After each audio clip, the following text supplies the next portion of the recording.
Cool. That's cool. All right. Well, welcome, welcome, welcome. My name is Justin Barksdale. This is the ASSP, or American Society of Safety Professionals, Greater Baton Rouge Chapter Leadership Gold webinar series. We are so grateful to have you. If you missed last Wednesday, if you go check out our LinkedIn profile, we do have the recording up for you to check that link. It is on YouTube. We'll also be sending that out by email probably in the next couple of days. We'll be working with the team to do that. Again, I'm your host, Justin Barksdale, and every Wednesday in March, if you haven't heard, we're doing this 1 hour Leadership Gold moment. Okay, so Brian Blades is with us today, and he is the Safety and Health Environmental Manager at ExxonMobil in Baton Rouge. We're so happy to have him. Can't wait for him to share his story. I'm going to share that in just a minute. But before we do that, I want to make sure couple things. Put your chat up in case you got questions for Brian. I'll monitor that as we go along. If you want to raise your hand and ask a question at some point, he's got a lot of material to kind of cover and to tell you his story, and I know it's going to be value added to you. As we get to the end, we'll definitely have a moment for questions, and then I'll tell you a little bit at the end of how to get your CEUs. So looking forward to that. Before we go any further, any other members from the Greater Baton Rouge ASSP chapter e-board want to speak real quick? I see Tyler's on. Aaron, please jump in real quick.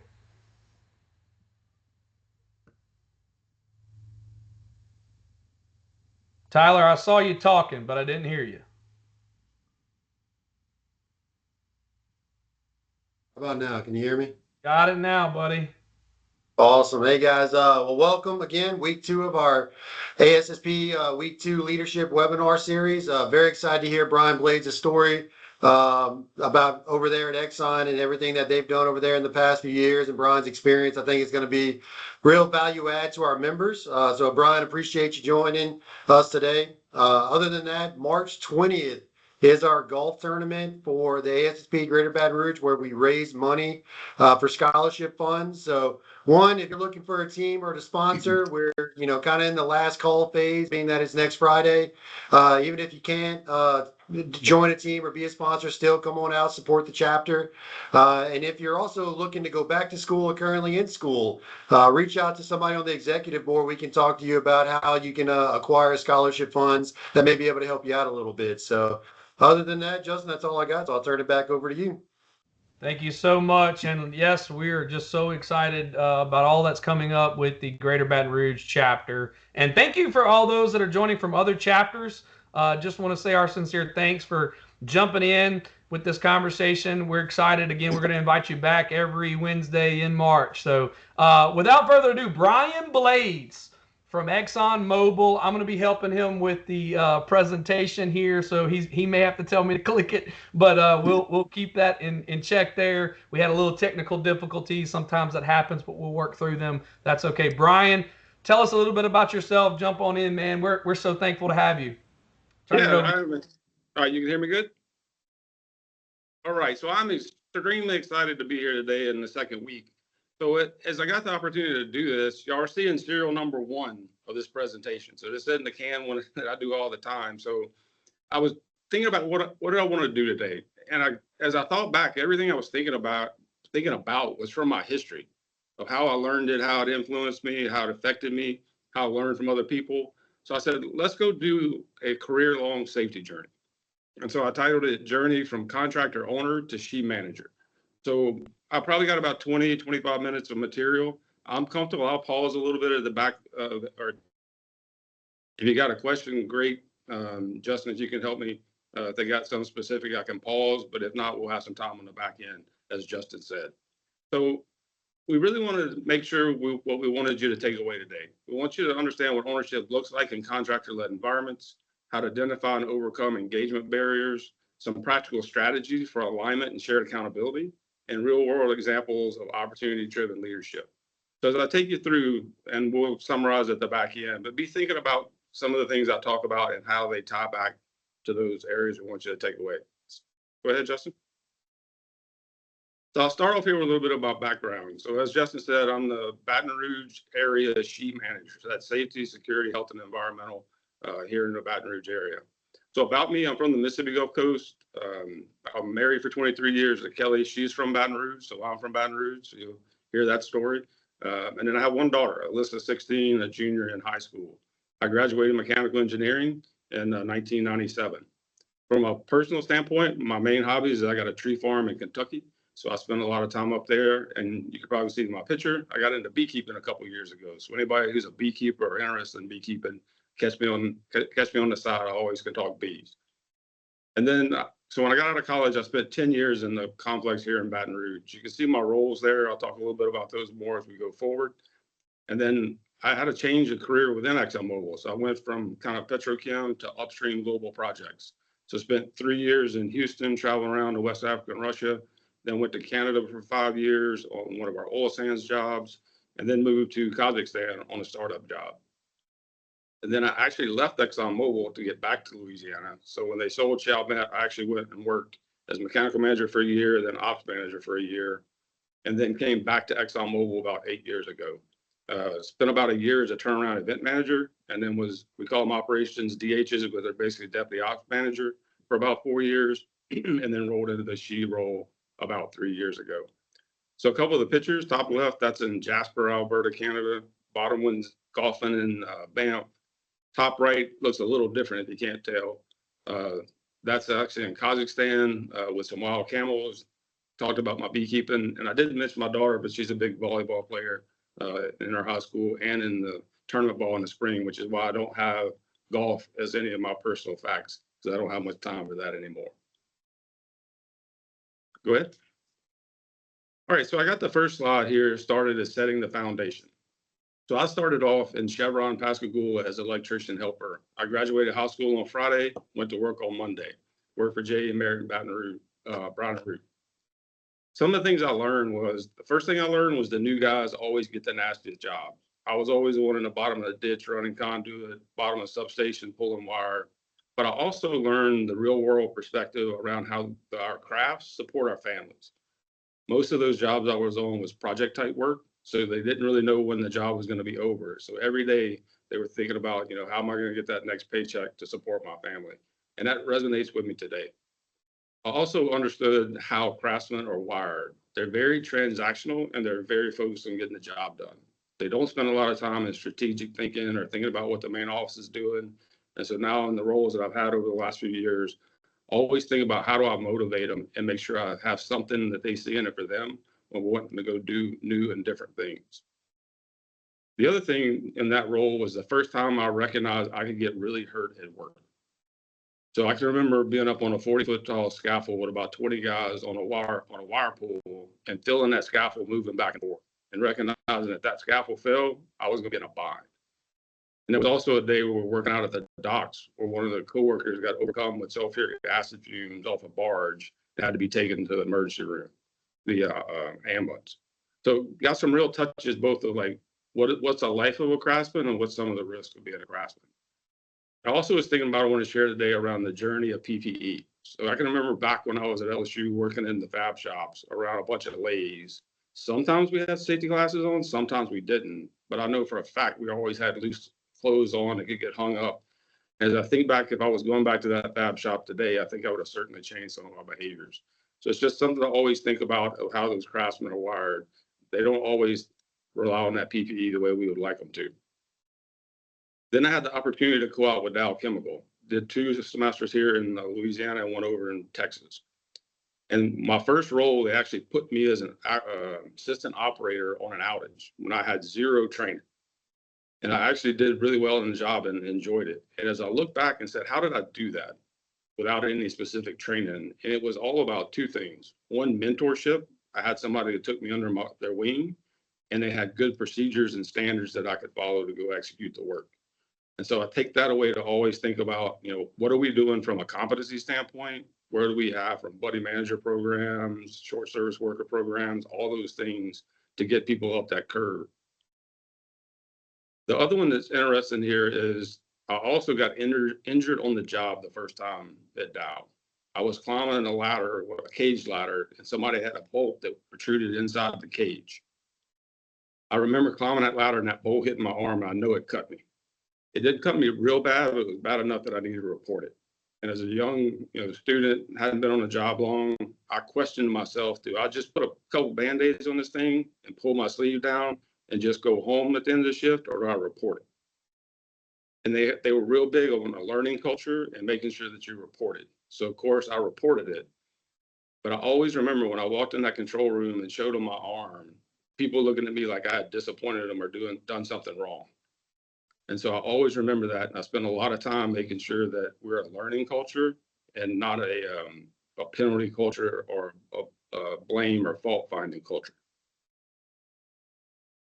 And then this one, I won't share a lot of details, but I'll just say it. I was in the second day of work in Freeport, Texas, and there was 15 of us in a safety meeting in the beginning of the morning. About midday, I heard somebody who wasn't working with me at the time had fallen, and they'd taken him to the emergency room. And he had gotten hot liquid on him from the activity they were doing. And that night he passed away. And so I just always remember everything that goes with that and that devastation. And that was my first interaction with a fatality in the workplace. And that one stays top of mind all the time. All right. All right. So the next slide here is out of school. So I graduated college in 1997. As you notice, I'd worked for Dow for 3 semesters, but I had gotten some interest from Exxon. But I wasn't overly interested in Exxon.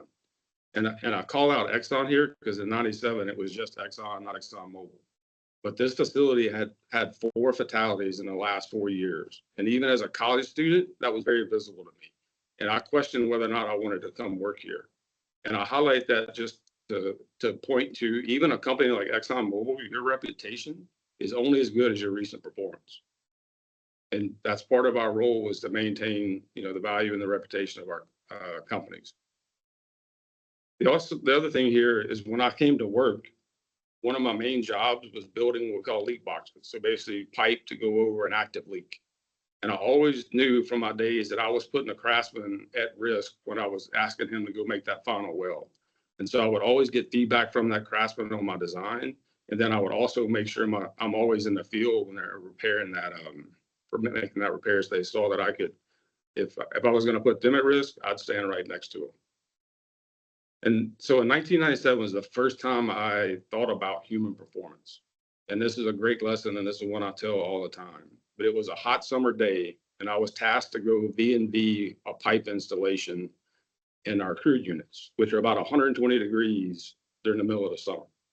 And it was 50 of them I needed to go do.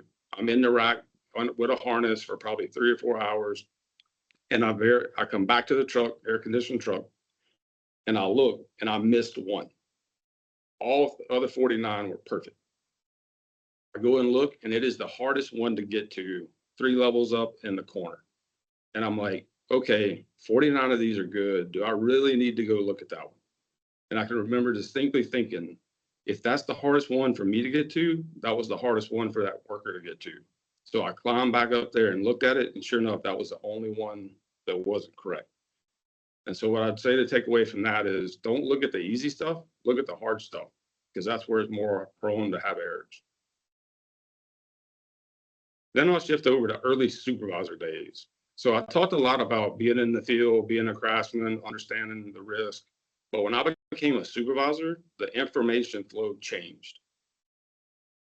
People became guarded. Information didn't flow to me the way it used to.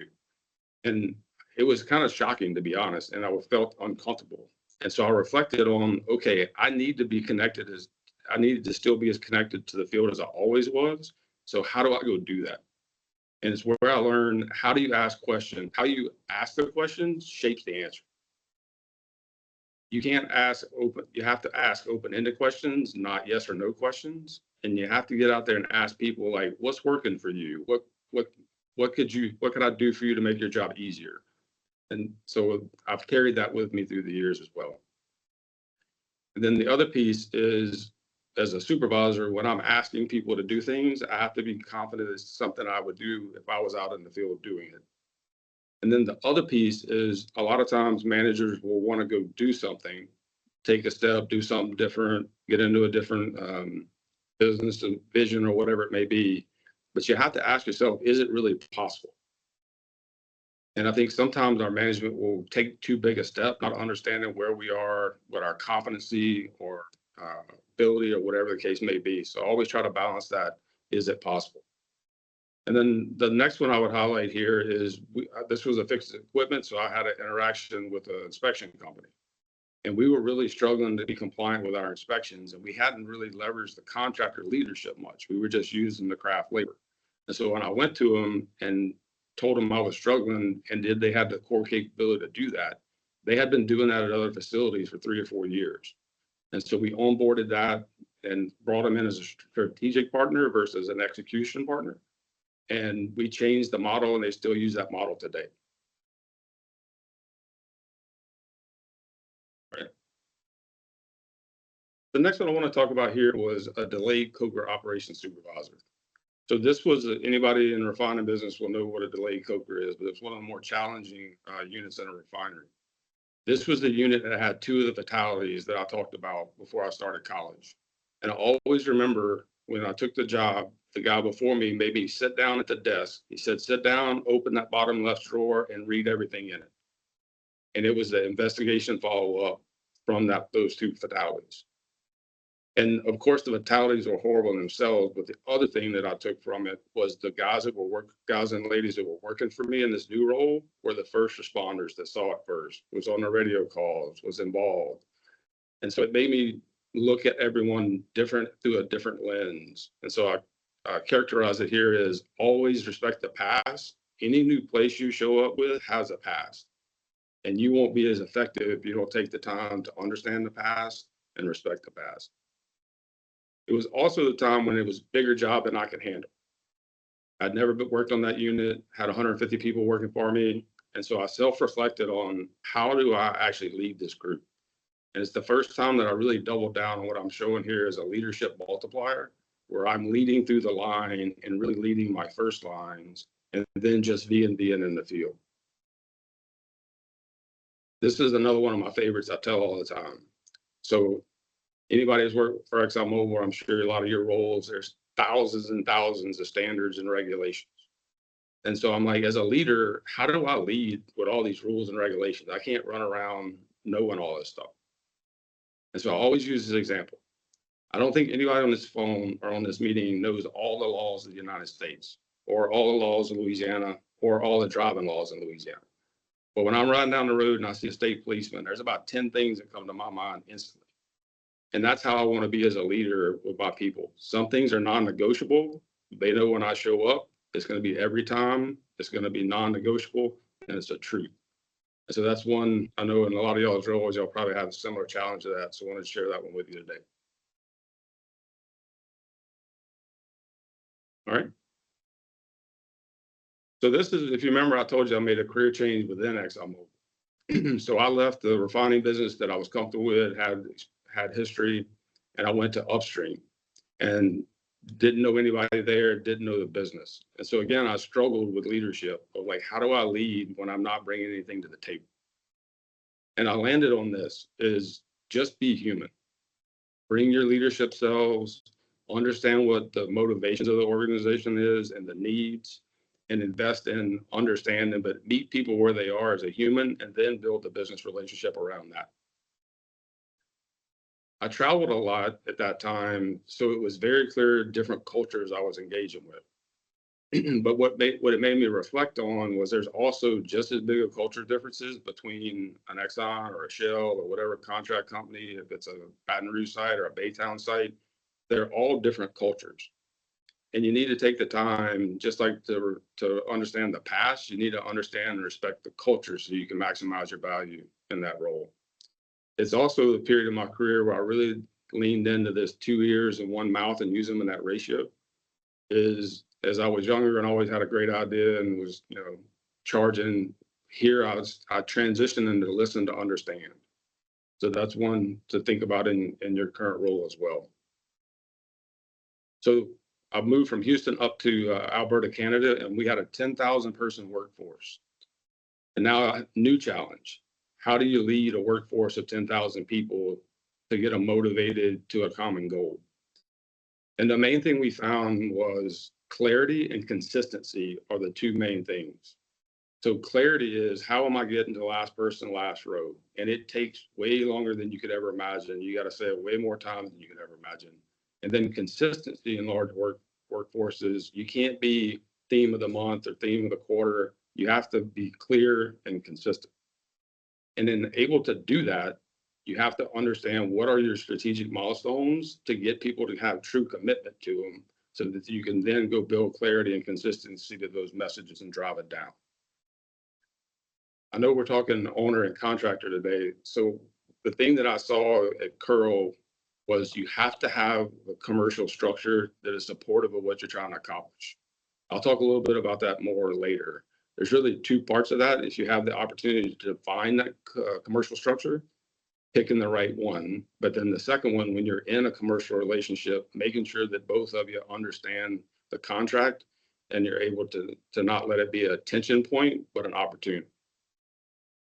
The contractor I worked with up there was called Kiewit, and they were very big on what they called the zipper plan, which I had no clue what that was when they said it, but it actually makes a lot of sense. Just like a zipper that they're matched up always to its pair, they were very big on making sure who in the owner structure and who in the contractor structure were peers. And so you knew who to talk to, you knew where to escalate, you knew where to delegate. And so I've seen that for the last probably 15 years work extremely well, not just in owner contractor relationships, but really just in any organization. And then up there is where you see these massive dump trucks that can run over a pickup truck and not even know it. And so I really picked up a keen eye for managing human machine interfaces. We also did large modules, so we were always trying to manage the people and the machines. I just want to share today a bit of a learning for me is we do, at least I can speak for us with Exxon and Baton Rouge, we do a pretty good job of keeping people outside the barricade from the work going on inside the barricade. We don't spend as much time, how do I separate the people inside the barricade and manage that human machine interface? So if you take that away to reflect on that a little bit in your roles, I think we've got some opportunity to keep people safe going forward, focusing on the work inside the barricade more so than just keeping people out of the barricade. And then I'll move to Kazakhstan. And the thing I wanted to highlight here was Kazakhstan is not necessarily a vacation destination, but the majority of my team followed me from G.O.L.D to Kazakhstan. And as I reflected on how does that translate to kind of the owner contractor, I see a lot of workforces that move and follow either superintendents or foremen, and they work together for many years. And that competency and that comfortableness and knowing each other is actually a positive. And we should encourage that and think about, how do we leverage that for us from a personnel safety as we go from job to job. All right. All right, so the next page here is back to Louisiana. So I came back to Louisiana and went when ExxonMobil sold Chalmette to PBF. I went as mechanical manager in 2015. And the thing that jumped out at me from right as I got there, I title it here, maximize your site assets. And I'm talking not hardware, I'm talking people assets, is they had an extremely strong contractor safety committee with a lot of senior leaders with a lot of influence. And as a mechanical manager, I made a conscious decision that I wasn't going to solve problems. I was going to let them solve problems. I was just going to support them. And one of the tools they had that I was very impressed with and I've taken away is a little competition goes a long way. They were really good at understanding scorecards and recognition and milestones to have a little healthy competition between the contractors and even back to the owner. And so that's something that we'll always test is you can go too far there, but I think you shouldn't be, I think it adds a lot of value to have a little competition. The next one here was my first exposure to the loss prevention system. I think most of y'all know what that is, but it's a patented system that Exxon had used for close to 15, 20 years. And there was some things I really liked about it. The V&B process that was structured in the LPS was very good. And I'll leave that thought there because I'm gonna come back to it. And then the other one I learned was openness to different perspectives. I had come in from ExxonMobil. I was at a heritage ExxonMobil site, but my refinery manager was a Shell guy. And so openness, I saw the inclusion of all those ideas ended up with a much better product if I had just been interacting with another ExxonMobil person who had seen the same things I'd seen for 20 years. And I'll talk about one thing with the operations manager role. I got to manage the relationship with the union, which is different than our conversation today, but did give me a different perspective and as I've taken forward. All right. All right, so I came back to ExxonMobil in 2017, and what I've got here is I call it always have a critical eye.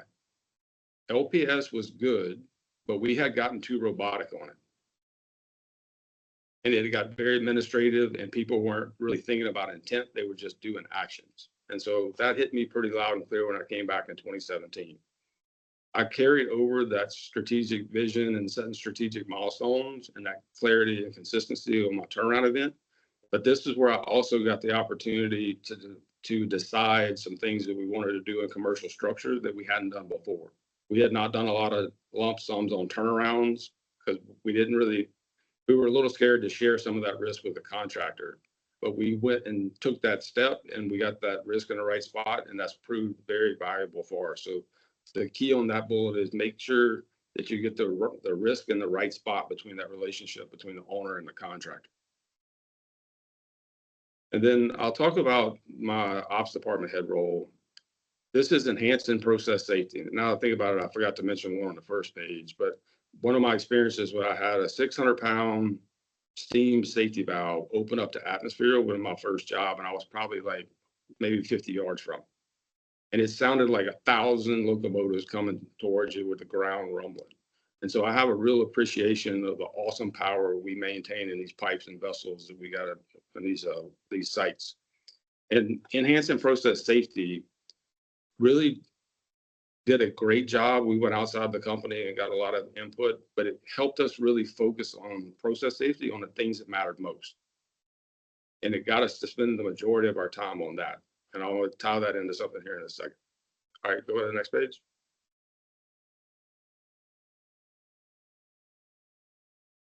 Right, so, all right, so December 2023, we were on pace in the Baton Rouge complex for the best year ever for recordables. We were in the process of formulating a new personnel safety system, personnel safety program. December 30th, I got a phone call. We had an individual fall off of a rail car and had a life-altering injury. In our LPO, LPS mindset, I came back, asked the leader, I said, hey, how many observations have y'all done on this activity, which is lowering a gangway and then walking out on top of a rail car? Every observation they had done was on the activity of lowering the gangway, which clearly is not the highest risk activity. And I said, why would y'all have selected to do all those observations and spent all that time on the gangway lower? He said, well, Brian, 2 years ago, when we lowered the gangway, we had somebody cut their finger and get a stitch. And since that was a loss, that's where we were doing all our observations. And so I'm very certain if today with our new system, if we sat down and looked at that life-altering risk potential job, we would have got to the fall protection piece and not landed on the gangway, and we would have spent our time there. So as you go into 2024, we had the worst safety performance in the last 2 decades. We rolled out our new personnel safety management system. We engaged contractors up front with what that system looked like and why we were doing it and what was the intent. We mirrored our approach to process safety. We focused on the big things, which are life-altering injury potential. We also moved away from the safety period concept for life-altering injury and fatality risk. And then we focused on safeguards in parallel with our scorecards. So we have our scorecards and our safeguards. So as we rolled that out at the end of 2024, in 2025, we went 10.7 million hours without recordable injury. We had 475 days without a recordable. And we have 10%, so that's our scorecard. But when you look at our safeguards, against our 12 life-saving rules and actions, we call them, or the LAI work, we have 12 specific categories. 10% of the time, we can go find an ineffective safeguard. So that gives you a whole nother case for action and maintain intensity with your workforce when you can point to those safeguards being effective, even though you have a record scorecard.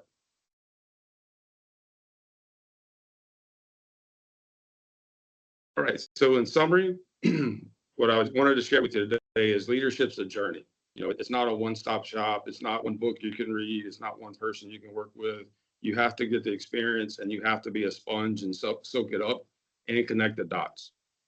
Around owner and contractor, it's a partnership that benefits both.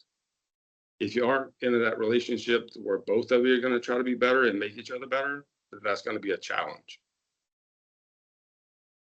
I talked about the zipper plan, but I think that's the thing that a lot of times, especially with deployed assets with contractors on site, you know, you got off-site managers, you got on-site managers, and understand what that contractor organization and owner organization engagement plan is key. And then focus on the important things. EPS and PSMS are the two big examples, and I wanted to give you that data point of what we were able to accomplish in 2025. And then the last one I want to leave you with is just be human. At the end of the day, it boils down to a human and a human, and everything else we can bolt onto that. But sometimes I think we start at the top, whatever the challenge may be, and lose the fact that we're all just humans, and let's meet people there. Here at the bottom, I did a recap to the kind of the takeaways from the front of the deck, just so in the future, if you want to reference back to them, they'll be there for you. And with that, thanks again for the opportunity. I'm hoping y'all got a few questions. I got plenty of time, so thanks again for the opportunity. All right. If you got questions for Brian, thank you so much, Brian. Jump on in, come off mute. Do this. Give me a virtual hand so that we can kind of see who was up first, so we're not all trying to attack him at once. But all right, we got Tyler up first with the virtual hand. Go ahead, Tyler. Hey, Brian, appreciate you again, man. And this is just something that really stands out to me. My former job was safety director of a company of about 800 to 1,000 people. So when I hear you guys talk about a 10,000 person site and rolling out a complete overhaul of your system, that kind of, I knew what challenges I had with a small company and just rolling out the smallest initiative in the world. So just kind of relating it back to maybe some other people here that kind of feel the same way. When you're rolling out a new initiative, and whether small or large, what are some of the most successful things, like kind of a step one, step two, kind of a way to roll things out to kind of that in your experience has been most effective? Yeah, thanks, Todd. I think the thing I would share with you, and I'll talk to the PSMS piece, and we learn all the time, right? I gave you a success story there in 2025, but I mean, it's just as hard for us as it is for anybody. And so we learn as we go. I think our most recent learning is really drilling down. Remember the leadership multiplier I talked about earlier? Is you really have to spend a lot of time with your leaders first. You know, it's making sure your leadership team is bought in and understands. That next tier down, understand and is bought in, and all the way down the line. But there has to be some reasonable amount of time between that. I'm not talking about training those leaders in the morning and then the other ones at lunch and the other ones in the afternoon. You know, it might be, hey, I need to introduce this to my leaders 6 months before I talk to anybody else. Let them soak it up. And what we learned from that was, if there's not consistency of buy-in and consistency of answers when they're in the field about it, it's almost impossible to come back and undo that. So even if you're a safety organization and you want to roll it out, you have to roll it out through the line, we call it, or the leadership. So spending a lot of time getting them, on your side, if you will, or up to speed with the same passion you have, whatever the change may be. It takes longer than you think, but it's not an option to not do. All right. Thank you for that, Brian. I've got Nick up next. Nick Jones, you can come off mute. Yes, sir. Yes, sir. So in your earlier, you were talking about folks working side by side. So in your experience, what is the most difficult part of simultaneous operations? Yeah, I try to speak all the way through here around communications, right? And I think in simultaneous operations, it's a bit of the zipper plan, right? Is if you're not talking to the person who's actually the one that can make the decision or maintain control over that work or shut the job down, and you talk to somebody one level down and you think that person is actually the one making decisions or coordinating the work, you can quickly get crosswired, and what you think is going to happen doesn't happen. And so it's communication and understanding how things stitch together. And I think there's just a lot of assumptions, and simultaneous work is one too, but I think we have a lot of assumptions of what it looks like on the other side of the aisle, but we don't actually, reach across the aisle with our peers and really talk about. I'll share this with you. I was shocked when I went to Canada and I met with my peer. First time I met him, his first question was, Brian, how can I make you successful within ExxonMobil? That was the very first question he asked me. And so like that level of connection, and I know you asked me about simultaneous ops, but if that flows across is to make sure you have it, and I'm talking people, but it could be systems, right? It's like, do I have a good permit system that's going to manage simultaneous ops? And is that permit system well known across the two jobs? So it's all in that communication piece.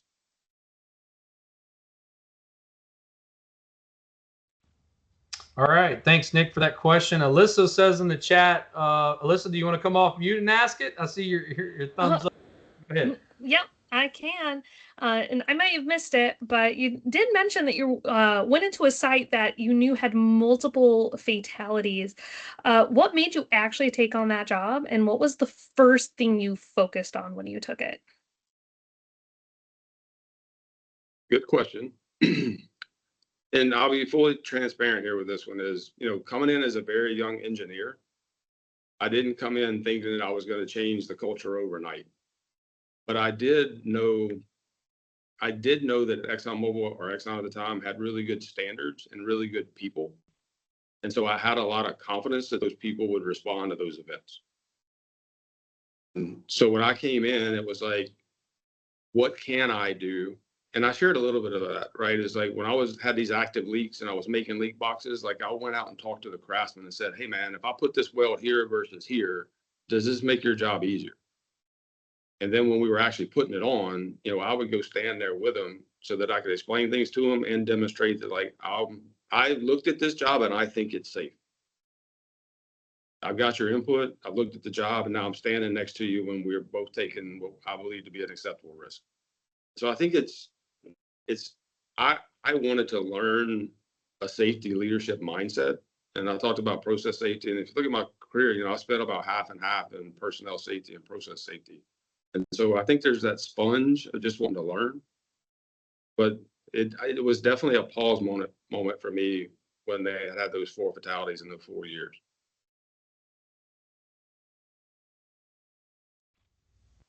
All right. Thank you. Anyone else got questions for Brian?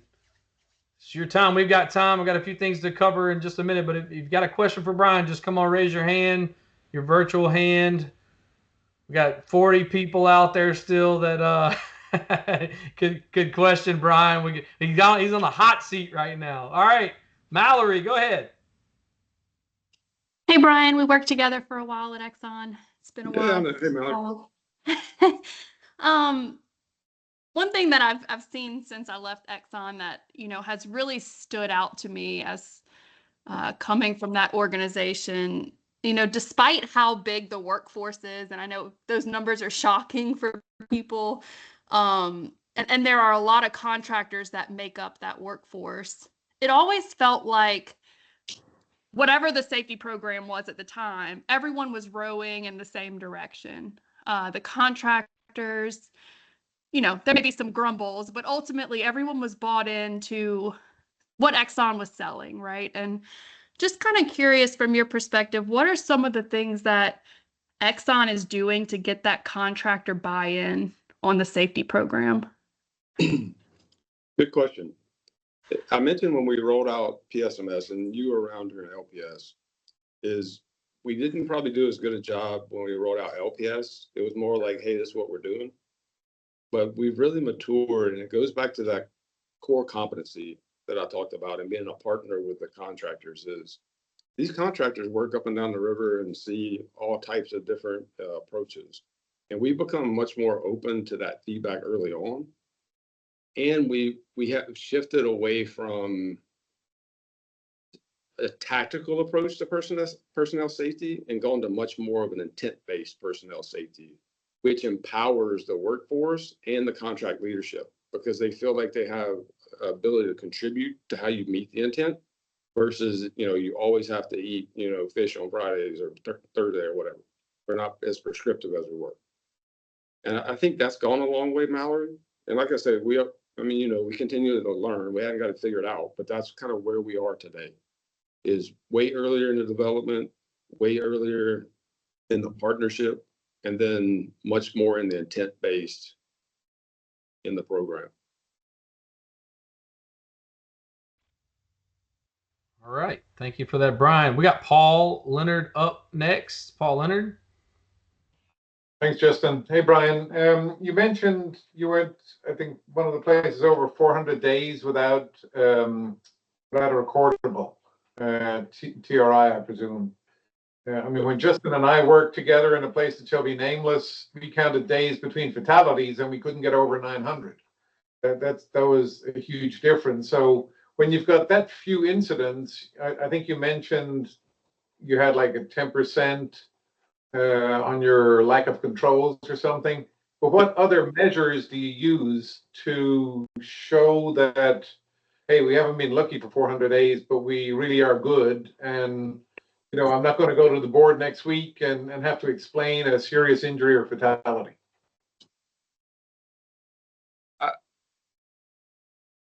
I would say what I see, and that was actually at my facility here, and we actually just had that streak broken last week.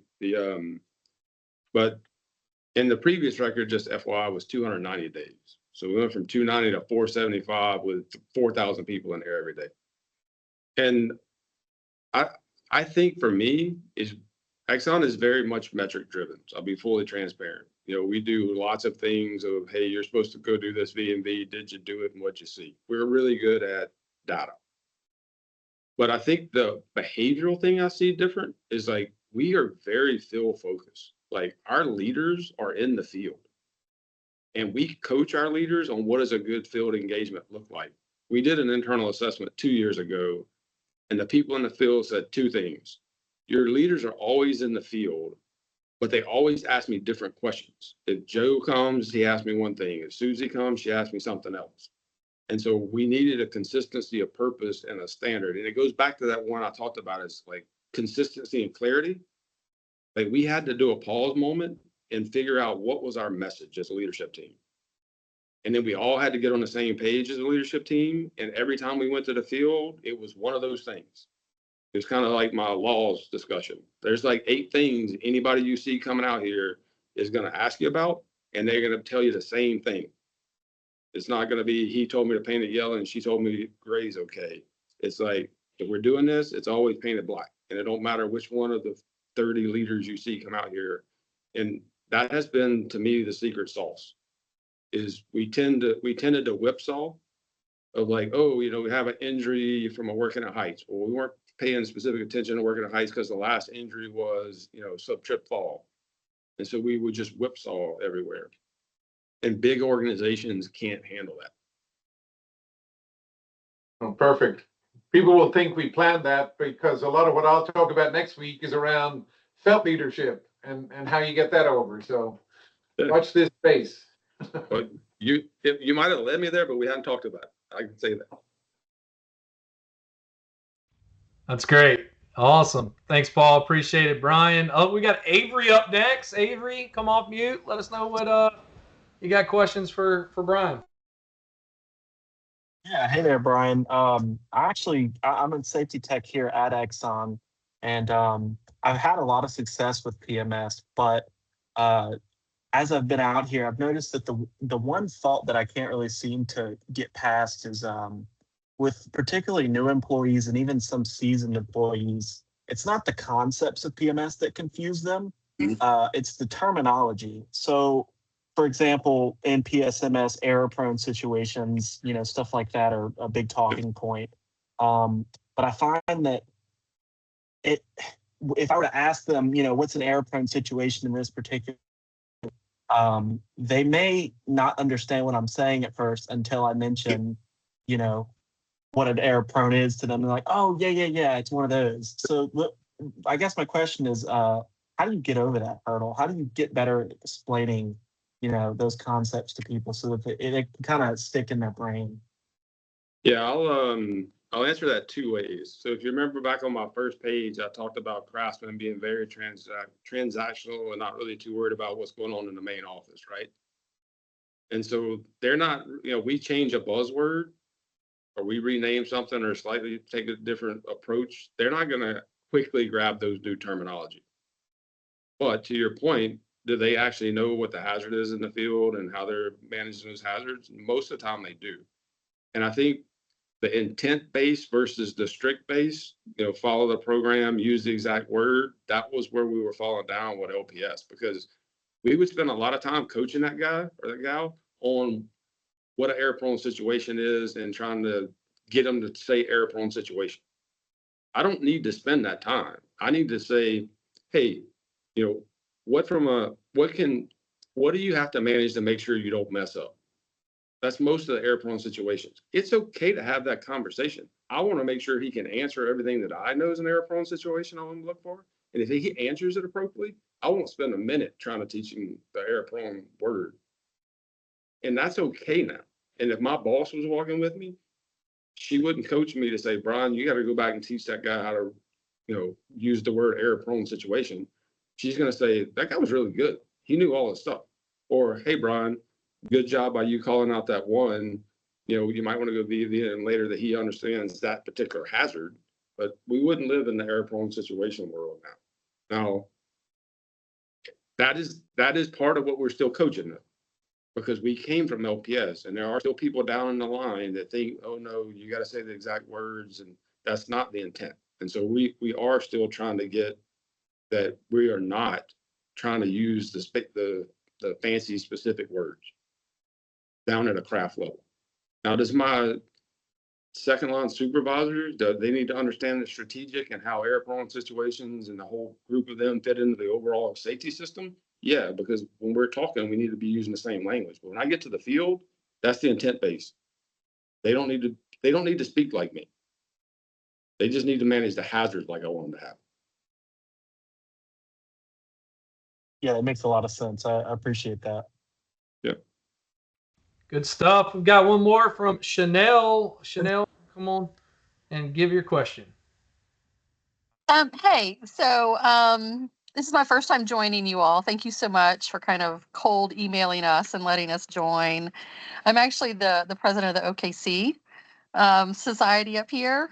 But I do have a question about how much of your time do you feel you spend on inspirational leadership styles or more disciplinary styles? And also, too, because I don't come from the chemical industry, I'm a biomanufacturing, so it's all kind of new. Do you really have very well established leadership training programs at your facilities? Okay, so I can take those. So let's go to the first one. What do you say your first one? I lost it because I was listening to your second one. The first part of yours was inspirational versus, I got. Inspirational versus disciplinary. Yeah. And so I think what we subscribe to is you have to have both ends of the disciplinary range. So I think there's recognition on one end and there's true accountability on the other. And so we tend to talk about that openly. And so you don't end up with silos of one person doing one thing and, one person giving recognition when somebody else wouldn't. And so we recommend the full use of all of it. And in our industry and the challenging things we do, I don't think it's realistic to have no discipline in a year. Like there's things that are going to happen where somebody didn't do their job that they should have.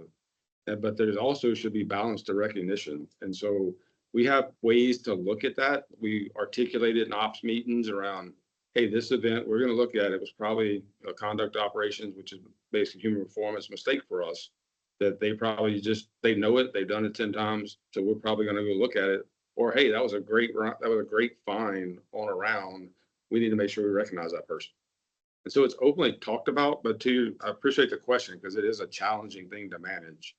But I think at your leadership level, you have to think about how are you going to keep your finger on the heartbeat of that and kind of know where you are.